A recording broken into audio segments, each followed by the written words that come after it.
Hi అండి, అందరికీ నమస్తే. మీరు కనుక మన ఛానల్ని ఫస్ట్ టైం చూస్తున్నట్లయితే కనుక మన ఛానల్ సబ్స్క్రైబ్ చేసుకోండి. అంతేకాదు పక్కన ఉన్న బెల్ ఐకాన్ కూడా యాక్టివేట్ చేసుకోండి. ఫ్రెండ్స్, ఈరోజు జిహెచ్ఎంసి పరిధిలో ఉంటున్న ఇందిరమ్మ ఇల్లు అప్లికేషన్దారులకి ఒక న్యూస్ అయితే తీసుకొని వచ్చానండి. అదేంటి అంటే జిహెచ్ఎంసి పరిధిలో ఉంటున్న వాళ్ళందరూ కూడా దగ్గర 10 లక్షల అప్లికేషన్లు అయితే పెట్టుకున్నారంటండి ఇందిరమ్మ ఇళ్ళ కోసం. ఆ 10 లక్షల అప్లికేషన్ల నుంచి దాదాపుగా 2 లక్షల అప్లికేషన్లు అయితే తొలగించారు. దానికి గల కారణాలు ఏంటంటే బల్దియా అధికారులు, అంటే వెరిఫికేషన్ చేయాలనుకునే అధికారులు దాదాపుగా అందరికీ ఫోన్లు చేశారంటండి. చాలామందికి వారి ఫోన్లు అయితే కలవకపోవడం వల్ల, అందులోనూ ఒకవేళ ఫోన్లు కలవకపోయినా వాళ్ళ ఇళ్ళకు కూడా వెళ్ళారంటండి. చాలామంది అద్దెల్లో ఉంటున్న వాళ్ళందరూ కూడా ఇల్లు ఖాళీ చేసి మళ్ళీ వేరే ఏరియాకి వెళ్ళడం వల్ల, వాళ్ళ అడ్రస్ అందుబాటులో లేకపోవడం వల్ల కొన్ని అప్లికేషన్లు అయితే, అంటే దాదాపుగా 2 లక్షల అప్లికేషన్లు అయితే ఈ కారణం వల్లనే రిజెక్ట్ అయిపోయినాయి అంటండి.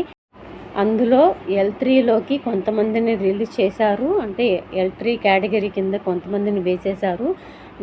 L3 కేటగిరీ అంటే ఇంకా వాళ్ళు దాదాపుగా ఇందిరమ్మ ఇళ్ళకి అర్హులు కానట్లేనండి. ఎందుకంటే వాళ్ళకి ఆల్రెడీ ఇల్లు ఉన్నట్లే లెక్క వస్తుంది, లేదంటే ఇతరత్ర కారణాలు కూడా దాంట్లో చాలా ఉన్నాయండి. దాంట్లో చాలా మెన్షన్ చేశారు L3కి.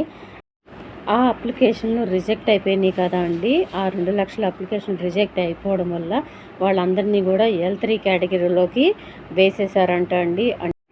అలాగని అందరూ కూడా రిజెక్ట్ అయిన వాళ్ళలో L3 వాళ్ళు అనర్హులే ఉండరండి. కొంతమంది అర్హులు కూడా L3లో కేటగిరీలోకి వెళ్ళిపోయారు. అది దేనివల్ల వెళ్ళారు అనేది కూడా కొంతవరకు అర్థం కావట్లేదు. వాళ్ళందరూ కూడా గ్రీవెన్స్లో కూడా కంప్లైంట్లు ఇచ్చారు. ఆ కంప్లైంట్లు వెరిఫికేషన్ కూడా తప్పకుండా చేస్తారు. ఒకవేళ పొరపాటున మీరు అర్హులై ఉండి కూడా L3 కేటగిరీలోకి వెళ్తే వాళ్ళందరూ కూడా దగ్గరలో ఉన్న ప్రజావాణి కార్యక్రమానికి వెళ్ళి అక్కడ మీరు కంప్లైంట్ అయితే ఇవ్వండి.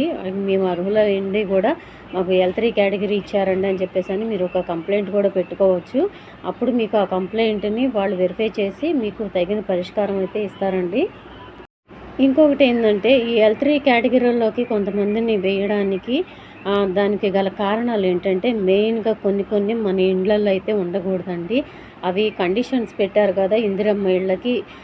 ఇవి కనుక ఉంటే మీకు ఇందిరమ్మ ఇల్లు రాదు అన్న కండిషన్స్ అయితే ఇచ్చారు కదండి. అవి ఏంటంటే, మీ ఇంట్లో 4 వీలర్ ఉన్నా, ఇన్కమ్ ట్యాక్స్ కట్టినా, సేల్ ట్యాక్స్ కట్టినా, లేదంటే 4 వీలర్ ఉన్నా, కరెంట్ బిల్లు ఎక్కువ వచ్చినా, వాషింగ్ మిషన్స్ ఉన్నా, ఇలాంటి కండిషన్స్ అయితే ఉన్నాయండి. ఒకవేళ ఆ కండిషన్స్ వల్ల కూడా మీకు L3 అనే కేటగిరీ కూడా రావచ్చండి. ఇవన్నీ ఏమీ లేకుండా కూడా L3లోకి వెళ్తే కనుక మీరు అర్హులై ఉండి మీరు తప్పకుండా మీరు ప్రజావాణిలో కంప్లైంట్ అయితే ఇవ్వండి. మీకు పరిష్కారం అయితే దొరుకుతుంది త్వరలోనే.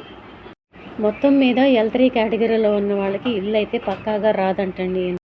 అందుకనే L2 లబ్ధిదారుల లిస్ట్ ఇంకా రిలీజ్ చేయకముందే మీరైతే త్వరగా వెళ్ళి ప్రజావాణిలో కంప్లైంట్ అయితే ఇవ్వండి. అది కూడా L3 వస్తేనే మీరు కంప్లైంట్ అయితే ఇవ్వండి. అర్హులై ఉండి L3 వస్తేనే కంప్లైంట్ ఇవ్వండి. లేదంటే కనుక మీ బ్యాక్గ్రౌండ్ కూడా చెక్ చేస్తారు.